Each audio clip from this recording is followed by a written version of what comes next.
10-Minute Jazz Lesson Podcast, episode 107.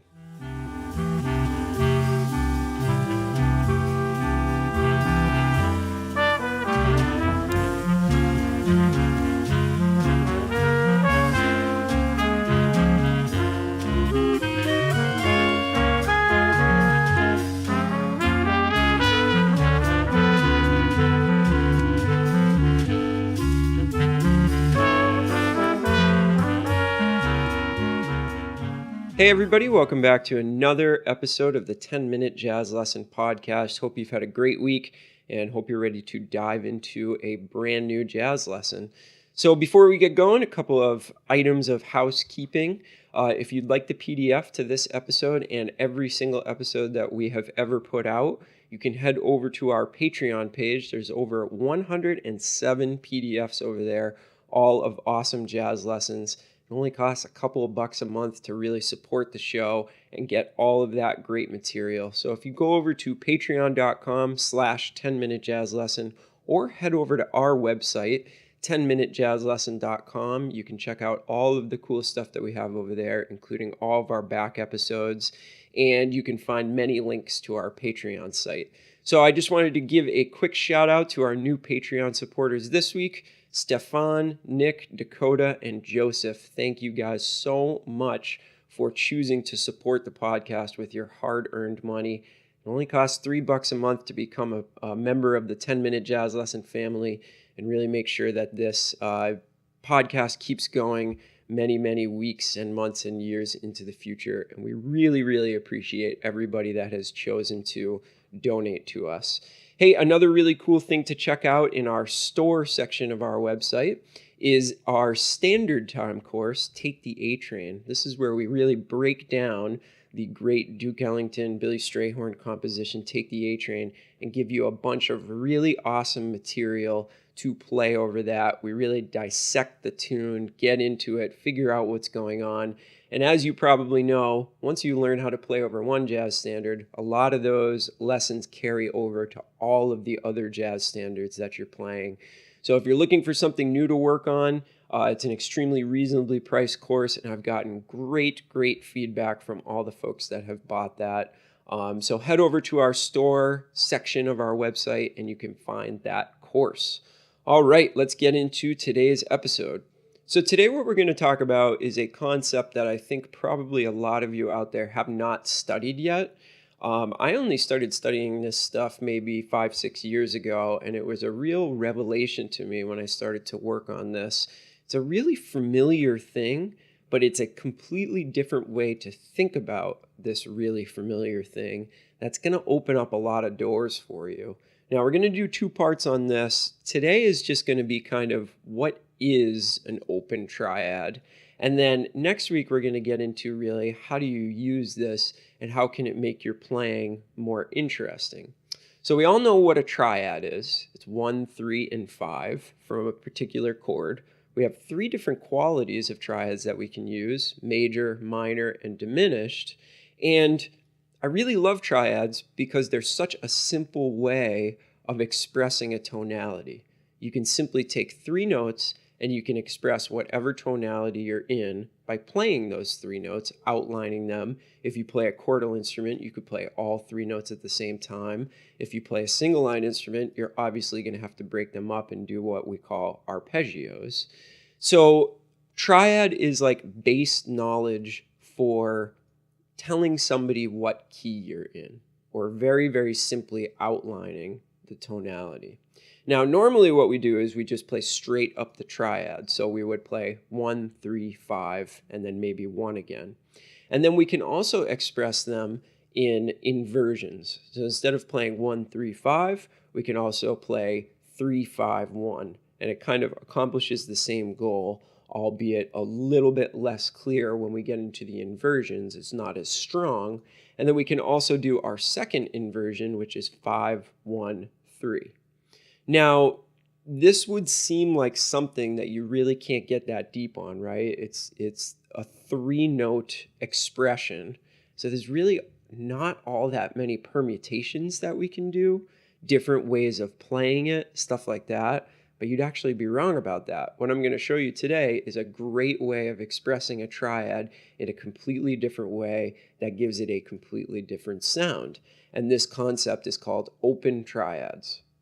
So an open triad is simply displacing one of the notes in that order. So if we're playing 1, 3, 5, if we're playing a root position triad, instead of playing 1, 3, 5, we're going to displace that third and actually play it after the 5. So now our pattern would be 1, 5, 3. And you're going to do this in a continuous motion across the octave. So you're not going to play 1, 5, and then jump back down to the 3. You're going to continue ascending through this triad. So you're going to play 1, 5, and then you're going to play the 3 displaced by an octave up from that 5. And this gives us a really, really interesting sound. Again, it's the type of sound where it takes something that's very, very familiar to us and it suddenly turns it into something that is going to challenge our ears, challenge our fingers, challenge our brain, all the kind of stuff that we want to do when we are practicing jazz music, right? Practicing getting better at our instrument. So let's check out what a root position open triad sounds like. This is 1, 5, 3.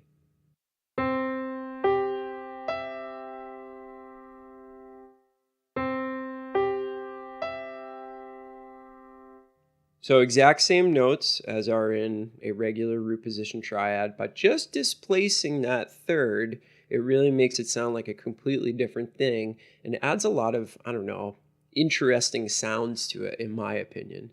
So now what we would want to do is we would want to take that through the inversions. So instead of playing 1, 5, 3, now we're going to start on 3. We're going to skip the 5. So we're going to go 3, 1, 5. Right? And there's our open triad in first inversion. And this will be the second exercise on your PDF for this week.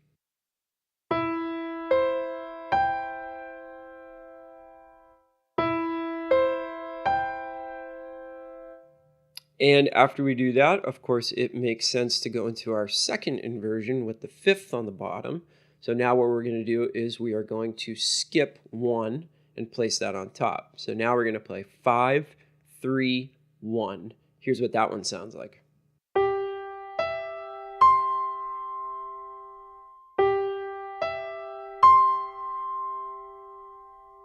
Now you can hear that one has a very distinct sound to it because the intervals are very wide in that.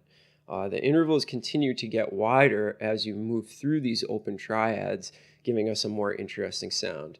And that's one of the things that makes these open triads so cool sounding, is that we go from these narrow intervals of thirds to these much, much wider intervals, which makes it a more interesting sound. So what's a practical way to practice these? Well, I always go back to my diatonic triad work. So playing each triad in a major scale or a minor scale or something like that. Start with major. That's really the one that makes the most sense. Then we're going to be practicing a whole bunch of different triads. We're going to be practicing some major triads, some minor triads, and one diminished triad all in one exercise. So I have talked about playing diatonic triads in previous exercises. Now all we're going to do is we're going to take that same exercise, but we're going to play open triads instead. This is going to be the third exercise on your worksheet for this week, and this is a great way to really actually start practicing these things in a longer exercise after you feel like you understand what the open triad is. So this is going to be diatonic triads in the key of C, open. So we're always going to start in the root position and play them open. So every triad will be 1, 5, 3, going up and playing every triad through a C major scale. Let's check out what that sounds like.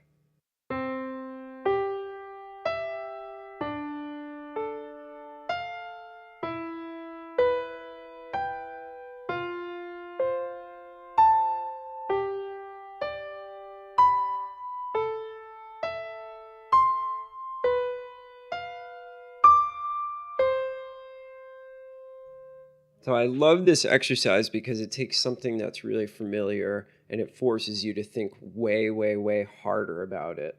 And that's really the key towards making progress, is that there's only so many kind of structures that we can play. Unless we're getting into some really super advanced stuff, the thing that we want to do is figure out a bunch of different ways to manipulate familiar material to make it sound really cool. And this is like the epitome of that. It really shows us how to do more with less, right? Now, that diatonic triad sound might be something that you feel like, oh, geez, I've exhausted that a little bit. Well, try incorporating some open triads into it, and you get a completely different sound with much wider intervals. This can also really help you on your instrument if you're trying to get to playing wider intervals, but you don't feel like you can do it yet. Work on these exercises, and that will really, really help. So next week, what we're going to talk about is how to actually apply this to a tune and the different sounds that we can achieve when we do apply this to a jazz standard or some type of standard chord progression that we see a lot when we're actually improvising. Okay? So make sure you send me any questions that you might have. Make sure you go and get your hands on this PDF from our Patreon site. You can always get in touch with me at 10minutejazzlesson@gmail.com, and I will get right back to you as quickly as I possibly can. Thank you so much for listening. Hope you have a fantastic weekend, and we'll talk to you soon. Bye.